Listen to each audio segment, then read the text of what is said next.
فيلم الإنس والجن. يا ساتر يا رب، ايه في؟ انا ما عملتش حاجة. ممكن تقول لي النور بعد اذنك لو سمحت؟ استاذ جلال، ممكن كلمة لو سمحت؟ ايه عاوز ايه؟ أمر يا هندسة. احنا بنعمل فيلم وعاوزينك تعمل دور جن بقى وكده، ماشي؟ يا سلام، ده عز الطلب اوي، ده انا مستني الدور ده من زمان. استاذ جلال، انت هتلبس بدلة شيك وتطلع في الطيارة فوق وتحاول تبتسم بقى لفاطمة بقى والشويتين دول. بدلة ايه يا عم؟ هو ابتسم لمين؟ هو ده دور عفريت؟ اه دور عفريت بقى، واد روش بقى. يلا برافو اساتذة. طب هنقعد بقى قدام ونتلفت لها ونبتسم ولا نعمل ايه؟ بقول لك انا ما بحبش اتلفت لحد، انا اهو من اولها اهو. لا خالص يا جلال، انت هتقعد اخر واحد، وهي لما تبدأ تبص لورا انت تبتسم بقى وكده تعلق بيك، ها؟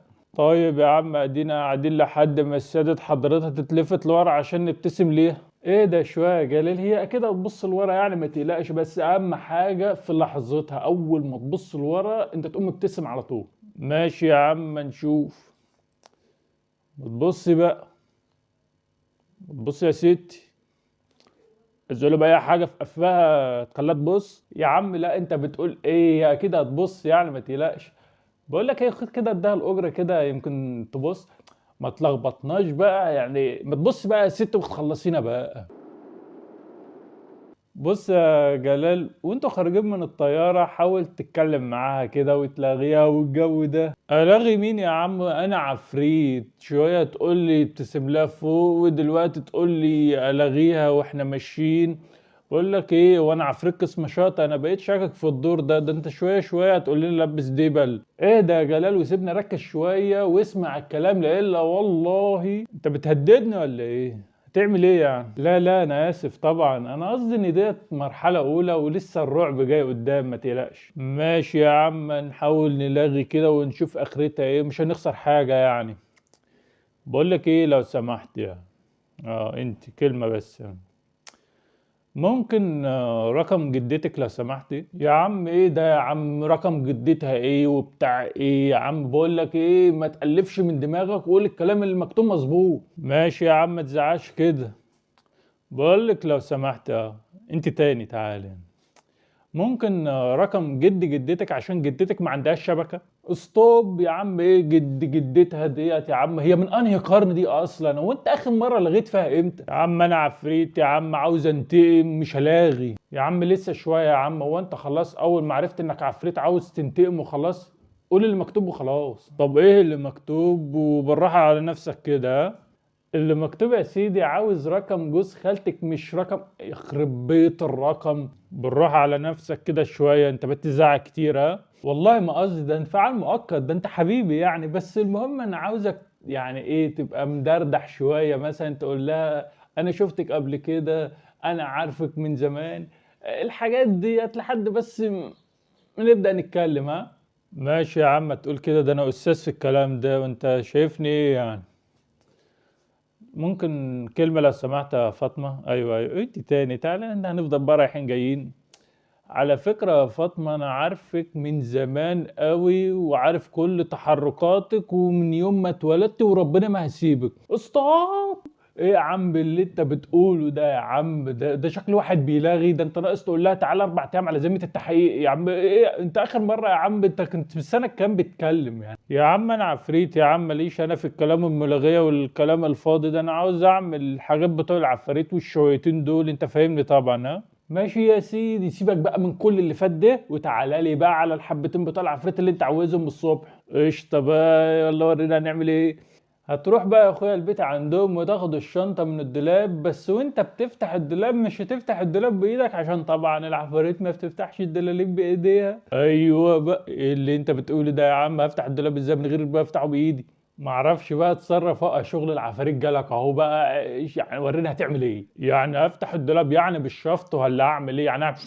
هيفتح يعني ولا ايه؟ ما تقول كلام يتعقل بقى.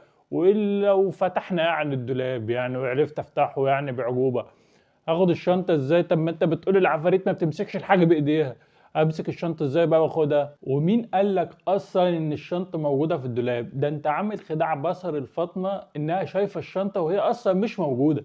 طب اذا افترضنا ان احنا عاملين خداع نظري لفاطمة وكل اللي حواليها من اول الفيلم، وان الشنطة شايفينها وهي اصلا مش موجودة، واحنا اصلا ما نقدرش نعمل كده، عملنا خداع ازاي بحاسة اللمس وانهم مسكوا الشنطة وحسوا بيها ازاي يعني؟ طب ما نعقل الكلام بقى.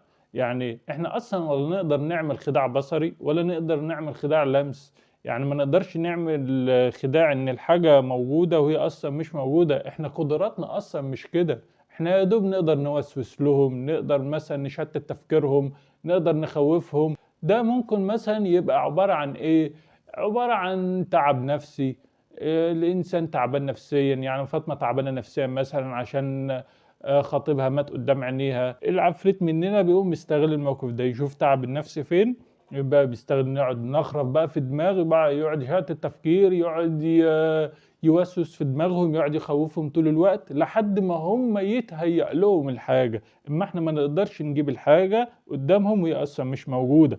فاظبط كلامك بقى ماشي يا عم. ايه الموعظة اللي نزلت عليك فجأة دي؟ شلاسي جلال يعني. ده لسه يا عم، ده لسه في مواويل جاية، لسه في قهوة هتتشرب من غير ما تتشرب. يعني انت هتشرب القهوة وهي هتشوفك بتشرب القهوة وانت اصلا ما شربتش القهوة؟ لا ده انت بتهزر بقى، ده انت دماغك راحة اللي بعيد قوي. احنا اصلا قدراتنا ما تقدرش تعمل كده، وانت ما شاء الله يعني متوصي بينا قوي ان احنا نقدر نعمل ونعمل ونشرب القهوة من غير ما نشربها. ناقص بقى نقول نكسر البيت ونرجع نركبه تاني ونحرق الأوضة ونرجع نطفيها تاني. ايه ده يا ابن اللعيبه، انت ازاي عرفت ده كله؟ انا فعلا كنت هكسر ازاز الاوضه ونرجع نلحمه تاني، وهولع في الاوضه ونرجع نطفيها تاني، ولا اكن حاجه حصلت. يبقى حضرتك تقول للمشاهد ان كل اللي بيحصل دوت هو مجرد حيل فنيه واثاره وتشويق عشان الفيلم بس، مش اكتر. خلاص يا عم. يا جماعه كل اللي انتوا شفتوه من جلال ده معظمه مش حقيقي. مبسوط يا اخويا؟ ايوه كده، هو ده الشغل. خليك صريح مع المشاهد. تعالى لي بقى يا سي جلال وجهز نفسك بقى عشان نقرا عليك قرآن ونحرقك اهو. تحرق ايه يا عم؟ انت بتهزر ولا ايه يا عم؟ ده كله جرافيك ما تقلقش. يلا اساتذه بروفا، هنولع في العفريت اكشن. بص يا استاذ اللي قاعد بتتفرج عليا وفرحان قوي ان العفريت اتولع فيه وكده، لو ما عملتش لايك او اشتراك او فعلت زر الجرس هجيلك لحد عندك ويا ويلك مني. اعمل ايه احسن؟ ها بقول لك ايه، مالكش دعوه بالناس اللي بتتفرج عليا الا دول. انا بقول لك اهو، هيعملوا لي لايك يا اخويا ما تقلقش يعني، وهيشتركوا لي في القناه بالعند فيك.